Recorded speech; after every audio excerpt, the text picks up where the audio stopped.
ওই লৰাহত হিহিয়া গৈছে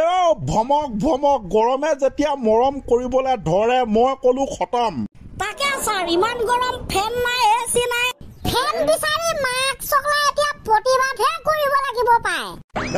কথা কয় প্ৰতিবাদ কৰে জিন্দাবাদ মুন্দাবাদ আৰে দিম নহয় দিম মই এচি দিম এচি ন অলপ ফেন দিম ধৈৰ্য ধৰ কিন্তু আজিৰ দিনটো কটাবলৈহে চিন্তা হৈছে পাই কেনেকে কটাং স্যাৰ ইয়াকে কোৱা হয় না আজি হততা উপায়বিহীন জনতা বোলে কেছে হুৱা কিউ হুৱা ইতিনা গৰম কেছে হুৱা ইতিনা গৰম কিউ হুৱা উপায় নাই গৰম দিনত গৰম নুঠিকি এতিয়া ঠাণ্ডা লাগিব বুদ্ধা কিটা অকণমানিও কমন চেন্স নাই ইহঁতৰ আমি দুখীয়া মানুহ না স্কুললৈ আহিবলৈ এখন চাইকেলে কিনিব পৰা নাই আমাৰ কমন চেন্স থাকিব কমন চেন্স কিনিব পৰা আমাৰ শক্তিয়ে নাই স্যাৰ ৰাম ৰাম হে হৰি হে প্ৰভু এইকেইটাই ভাবিছে কমন চেন্স খোৱা বস্তু পিন্ধা বস্তু নেকি স্যাৰ জানো এতিয়া এইটো বস্তু কি হয় আকৌ ক্লাছ 9ৰ ছাত্ৰবিলাকে নাজানে মই কেনেকে জানিম দে ঠিক আছে ক্লাছটো আমি কৰো দে তহঁতে ৰাজনীতিৰ বিষয়টোৰ কথা শুনিছ নিশ্চয় শুনিছ মিলিয়া স্যাৰ অসম দেশৰ ভীষণ কথা ৰাজনীতিৰ বিষয়ে নাজানিলে ৰাজনীতিৰ কথা নুশুনিলে কেনেকৈ জীয়াই থাকিবা এনে বাৰু তহঁত ডায়লগ দিয়াত উস্তাদ দে বাৰু ক তেনে ৰাজনীতি মানে কি ৰাজনীতিৰ ডেফিনেশ্যন কি ৰাজনীতিৰ সংজ্ঞা কি ৰাজনীতি আচলতে কি বস্তু স্যাৰ ডিটেইলছত বুজাই ক'ব লাগিবনে একদম ডিটেইলছত ক বুজাই ক কেইদিনমানৰ আগৰ কথা বতৰটো আছিল সেইদিনাখন হেমেকা ওপৰত উৰাজাহাজ নদীত নাও কুলু কুলু কুলু কুলু কুলু কুলু গছৰ তলত এটা কুকুৰ আছিল ভুকি ভক ভক ভু ভু ভক ভক বুদ্ধাহত আৰে তহঁতে কৈ আছ কি তহঁতে ৰাজনীতিৰ কথা কৈছ নে কিবা সাধু কথা কৈ আছ মই একো ধৰিব পৰা নাই আমিয়ে ধৰিব পৰা নাই আপুনি স্যাৰ কেনেকে ধৰিব পাৰিব মানে স্যাৰ গম পাব দিয়ক শুনি থাকক সব মিলি যাব আমি ক'ত ৰৈছিলো কুকুৰৰ ভুকভুকনি তাৰ পিছত ওচৰতে এটা দোকান চাৰিওফালে ৰঙা ৰঙা কেপিৰ পিঠ কাষতে থকা বাঁহ গছজোপাৰ তলত সদৌ অসম মহ সন্থাই বিহু প্ৰগ্ৰাম পাতি আছে দৰ্শক বুলিবলৈ সিহঁতৰ এজনো নাই গোটেই মহ বিলাকেই ছিংগাৰ গান সিহঁতৰ কি শুনিবা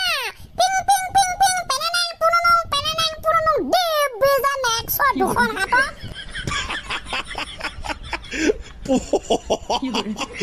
আইও কৃষ্ণ কৃষ্ণ প্ৰভু বৰ বেলেগ ধৰণৰ প্ৰগ্ৰাম পাতিছে দেখোন মহ বিলাকে দোকানলৈ যোৱা শান্তি নাই মহখন পিং পিং পিং পিং ৰাতিটো নকলেও হ'ব আঠুৱা নতৰিলে শুবই নোৱাৰি আচ্ছা তাৰপিছত কণ্টিনিউ কৰ এতিয়ালৈকে ৰাজনীতিৰ কথা ওলোৱাগেই নাই কেতিয়া শেষ হ'ব একো ঠান ঠিকে নাই ওলাব স্যাৰ লাহেকে ধৈৰ্য ধৰক তাৰপিছত দোকানৰ কাষৰ জেউৰাখনতে দুচুপামান আছিল গোবৰ কোনে হাগিলে হৰি যেনে তেনে পাছিলো গোবৰ গছকি লৈছিলো পৰি গোবৰ কোনে হাগিলে হেনো আৰে ছাগলীয়ে নাহাগি কোনে হাগিব গোবৰ কচোন কোনে হাগিব একদম ৰাইট কথা ক'লে স্যাৰ আপুনি একদম ৰাইট কথা ক'লে আমাৰ ফালে ছাগলীয়ে হোৱাখিনি গোবৰ বুলি কয় আপোনালোকৰ ফালে কি কয় ক'বচোন তাৰপিছতে দোকানটো দুয়োফালে দুটা ঘৰ এঘৰত কণমানি এটা পঢ়ি আছে কিতাপ আনফালে আকৌ এটা কণমানিয়ে খেলি আছে পাবজি কি পৰিৱেশ ৱাহ এফালে এটা দোকান আনফালে মহৰ প্ৰগ্ৰাম দুফালে দুটা ঘৰ মাজতে এটা লিঙলিঙীয়া ৰাস্তা আৰু সেই ৰাস্তাদি আমি চাৰিওজনে গৈ আছিলো ৰাস্তা পাইছগেহে আপুনি ইমান অধৈৰ্য নিচিনা কৈ ফুৰে ৰাস্তাটো পালোংগে মানে ৰাজনীতি পালোংগে তাৰপিছত কিছু দূৰ যোৱাৰ পাছত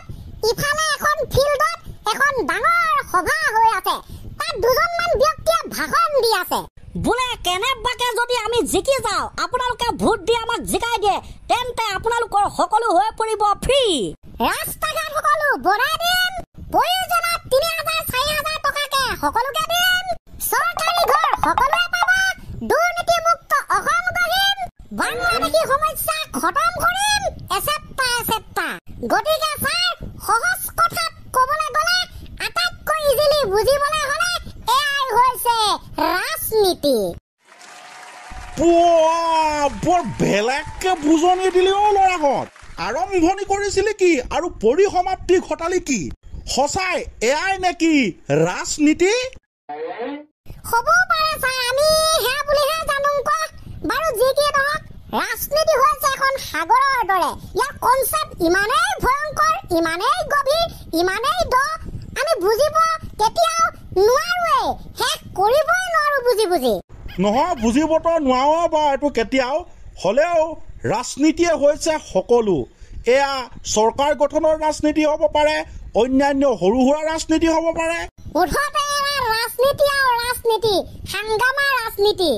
ধৰক কেইটামান বাক্য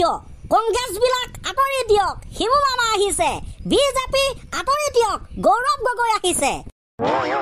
কোনোবাই কৰি দিলে প্ৰশ্ন 2026ত আপুনি কাক অসমৰ মুখ্যমন্ত্ৰী হিচাপে চাব বিচাৰে হিমন্ত বিশ্ব শৰ্মা ডাঙৰীয়া ভাৰ্চেছ আপোনাৰ গৌৰৱ গগৈ ডাঙৰীয়া দুজনৰ নামে লৈছো উত্তৰ দি দিলে আপুনি এয়াও ৰাজনীতি কাৰণ ৰাজনীতিৰ অবিহনে নিৰ্বাচনৰ অবিহনে কোনে হ'ব অসমৰ মুখ্যমন্ত্ৰী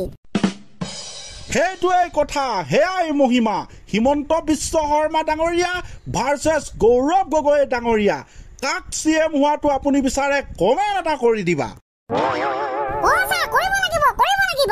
তাকে পাই সময়ো হৈ গ'ল এয়া ৰাজনীতিৰ কথা পাতি থাকোঁতে ইমান দেৰি সেইবাবে তো কওঁ ছাৰ এয়াই ৰাজনীতি